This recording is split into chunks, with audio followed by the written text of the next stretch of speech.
বরণ, ভাই আমার মা মৃত্যু শয্যায় এক্ষুনি মারা যাবে। আমার মায়ের শেষ ইচ্ছে আমার বউ দেখবে। তোর বউটাকে একটু দে না, আমার বউ বলে আমার মাকে গিয়ে একটু দেখাই।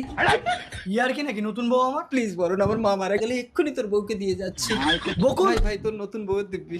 আরে ইয়ার তুই বউ দিবি দিলি, ঠিক আছে যা, আমি এখানে দাঁড়িয়ে আছি, তুই তাড়াতাড়ি নিয়ে আসবি। এসো এসো। বরুণ, একটু জল। মা দেখো, আমি বিয়ে করে বউ এনেছি। কি? এটা আমার বৌমা, ভারী সুন্দর দেখতে তো, অবিকল লক্ষ্মী। ও মামা, তুমি মরবে না? আরে না, ওটা তো তোকে বিয়ে করানোর জন্য আমি নাটক করছিলাম। ও মা গো, বরণ কিছু বলে এলাম, আমার মা মরে গেলে ওর বউকে দিয়ে দেবো। কি ভাবছিস বকুল? না কিছু না। আজ থেকে আলমারির চাবি তোমার কাছে থাকবে। বৌমা, তোমরা ফুলসজ্জা করো, আমি বাইরে থেকে দরজা লাগিয়ে দিচ্ছি। আরে আমার কিন্তু নাতি চাই, হ্যাঁ। ও মা, বকুল তো দেরি করছে কেন দেখি তো। বকুল ভাই একটু তাড়াতাড়ি কর, আমার খুব জোরে ফুল সজ্জা পেয়েছে। এই কেড়ে ডিস্টার্ব করছো আমার বৌমা। ও মা গো, ইয়ে বুড়ি তো মারা গেছে, তার মানে ভূত।